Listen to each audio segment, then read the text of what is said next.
courage you need to transform your school, your district, your leadership is already inside you. You just need the right framework to unlock it. Welcome to the Courageous Edge.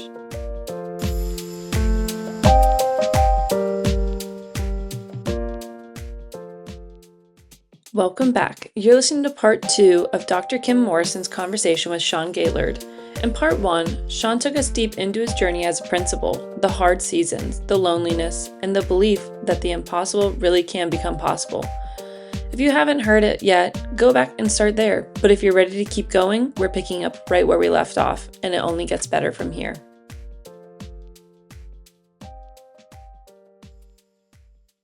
You talked about when we were going through the pandemic, you said they didn't teach me this in principal school. And they don't, right? They don't teach you this in the courses. They don't teach you this in the books. We're trying to tell stories. So, one of the stories that I tell, I always like to use Caddy Moore, who came out of Wake County. She was such a good leader, and she's just led Winston-Salem through a very difficult financial crisis as well as an interim.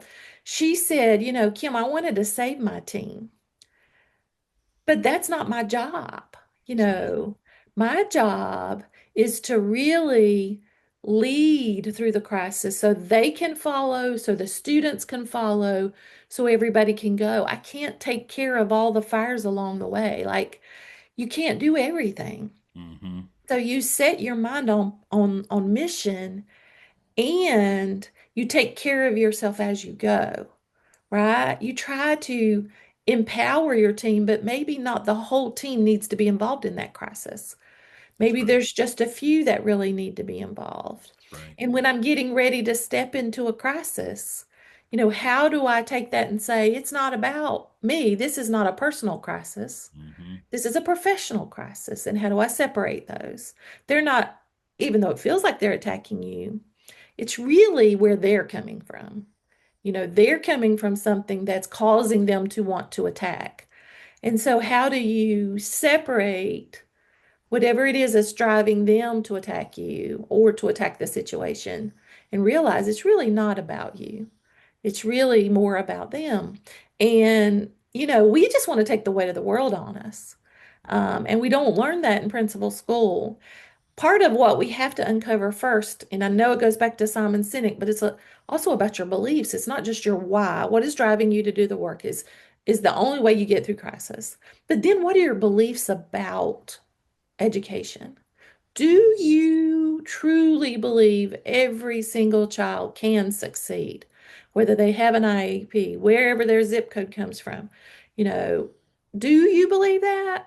And kind of test your own beliefs in that. And just like you're saying, you found time to read and escape and learn outside of work.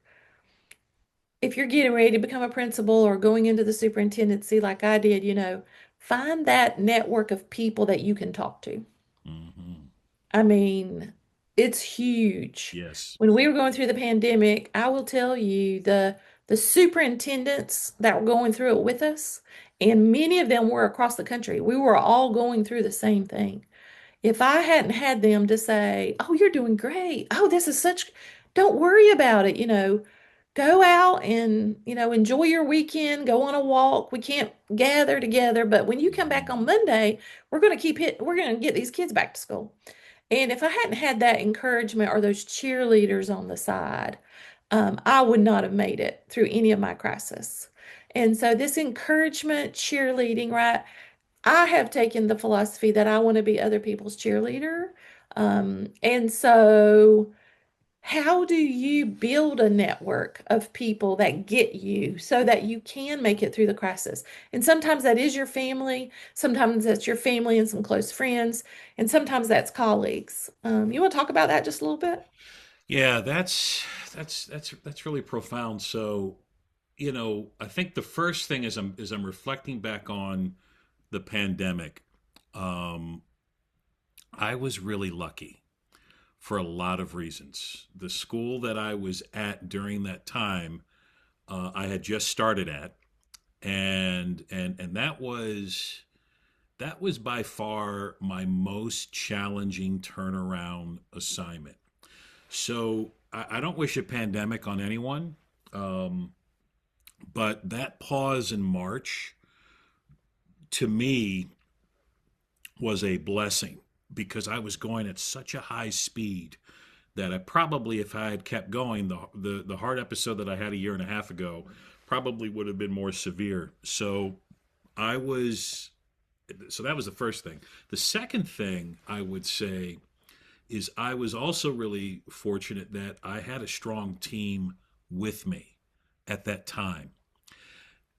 But beyond all of that, it's important that that you find you find confidants. You find folks that share the same experience, but may not be in your district or may not be even in your state.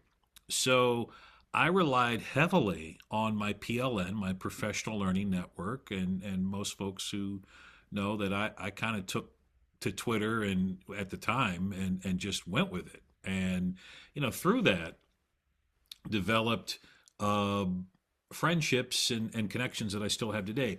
But that approach was very much similar to again what I talked about earlier. Like as a leader, even though you've got the office, the title, the cell phone, or whatever it may be, you still have to grow and you still have to learn.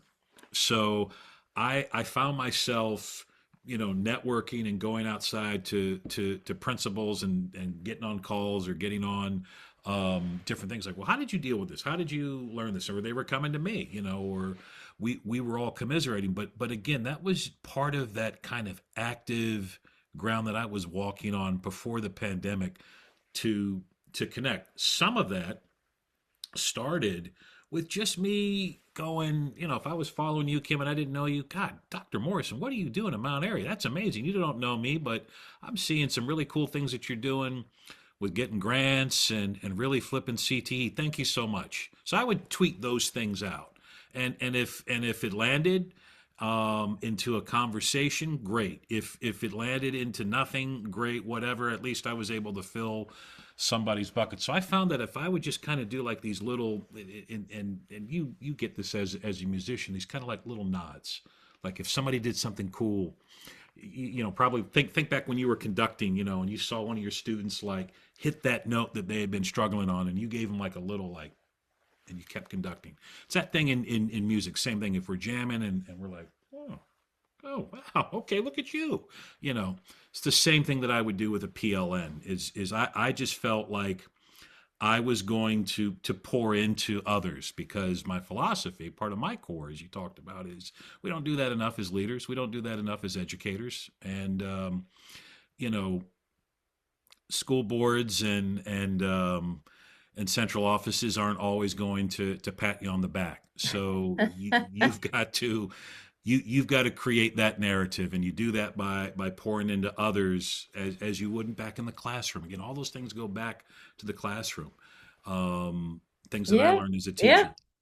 Yeah, yeah. So we're made for creation, right? Yeah. And we're made for community. And yet we try to avoid those things a lot of times, right? And you're talking Yes. about creating these networks. And I would say before I went into the superintendency, when Don Martin said you need to exercise every day and you need to find your people. That's right. I was like, those two, just those two alone. And I did it, of course, because Dr. Martin said it. So it was like, let's go. But I would echo that, right? Find your people, find your people. I can remember when I would show up in one school district or in a division, and I'd say, I don't have any people. Like I got no people. We got to find some people. You got to find your Hmm. people. And when you find them, don't let them go. Like I mean, Sean, you and I have worked in multiple places, right? And we've stayed connected. And social media can be for good, right? And then you Yes. connect with them in person. It's just like you feel like you're hanging out with a rock That's right. I don't think you let social media overtake you. What you said, it's not important if you have 10,000 likes. That's not important. Did you change the heart of one leader? That's right. That's important. And that's part of the difference of a leader versus a mature leader, right? That courageous leadership we're trying to really instill in folks. Your upcoming book is titled Leadership Riffs, if I'm getting this correctly, Hmm. and it's harmonizing inspiration, innovation, and impact. You want to explain what a leadership riff is to folks who aren't familiar with that term? Yeah. So, uh, as you were kind of setting up that question, and you mentioned Don Martin, who was the first superintendent that I worked under as a principal, and I think about him, and then I think about his predecessor, Dr. Larry Coble, and both those guys.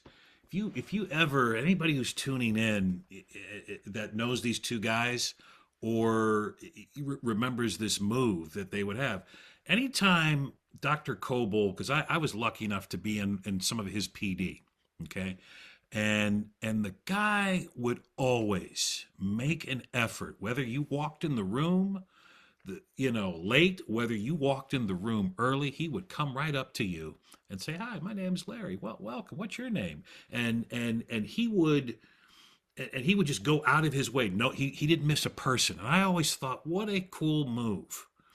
And he would do it all the time. I've maybe done a dozen PD sessions with Dr. Coble. Some of them were the same topic because I just love learning this kind of move, this riff that he would do. Same thing with Dr. Martin. He could walk into any schoolhouse, any faculty meeting, church, whatever it may be, whether it was a combative situation or not. And he would find he was, I could almost see like his, because he's very analytical and mathematical. I hope these two guys are tuning into this episode, because I'm so grateful for this riff, this move that they taught me. We'll send And it to them. please, in any situation, I would just see him. Either he's thought about the space that he's going in. He maybe he did a little research. Because Yep, again, he's a researcher, he's a mathematician, he and did. Believe me. yeah, and then he knew who to talk to, and how to make, and even if it was a combative situation, he would still make you feel at home. So Yes. for me, I call them riffs. These are these moves that leaders just, like a riff in music. It's, think about the riff musically in the Rolling Stones song Satisfaction. The bah, bah, nah, nah, it's that Yeah. recurring lick, or that Yeah. recurring theme that every time you hear it, it just works. And that's the same thing in leadership. Like, there's certain moves or riffs that a leader can do, that either can play to their strength or something that they can grow in. And so, in the book that I'm working on, I'm very happy Dave Burgess is got another Yeah. Awesome. taking another chance on me, and he took a chance on the Pepper Effect back in 2018. But leadership riffs basically are little kind of musical anecdotes, that inspire me, and then I connect that musical anecdote of inspiration to a leadership move. And it just kind of hit me here as I'm in the middle of this book. I'm going to have to take note of.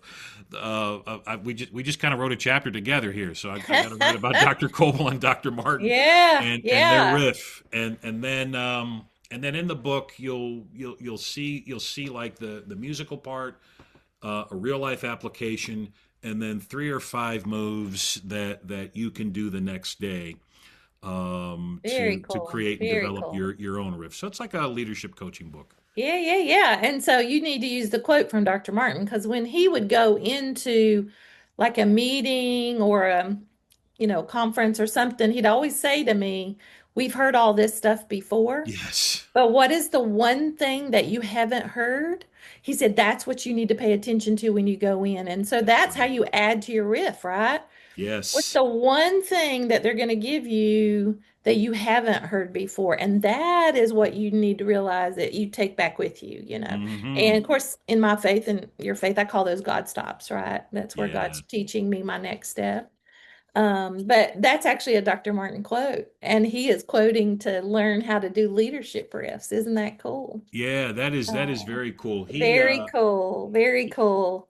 So, this is the kind of conversation that we have in Courageous Leadership in K&E. So our website, kneinnovation.org, features all the people on our podcast and connects you to all of them. So you'll be able to get on there and connect with Sean. And what I do love about educators, and Sean mentioned this, is if you reach out to them on Twitter and they may be in California, they'll call you. They'll pick up, Mm-hmm. call you. I mean, Dave Burgess jumped on a panel for me. I'm like, Mm-hmm. you're kidding. Like, Dave's going to jump on a, well, sure. Educators are really good at that, right? Yes. We always say that's why we go broke because we give everything away for free. But K&E is basically giving everything away for free. We're doing the podcast, we're doing newsletters. Just join our network. Get on K&E and put join now. We do have an assistant principal conference we're doing in April, so that'll be fun. Sean will be there, so you'll get to meet him in person. But we really want you, as new courageous leaders or even veteran courageous leaders, to get that one leadership riff that you could use as soon as you go back. And it's a tried and true one that you're like, oh, this is going to be in my playbook. This is going to be something that I'm going to use in my manuscript. Because I don't think anything we create is original. I think it all comes back to some form that someone else has done. And it's just our take on it. And so, in the Courageous Network, we really want you to jump on this courageous edge. It is wherever you get your podcasts, Apple, Spotify, and we're going to put it on all of our social medias. So, thank you so much, Sean. It's been a lot of fun. We appreciate you being here with K&E. Kim, thank you so much. Always a pleasure playing in any gig with you. And I'm sure we've got many more to go. Right on.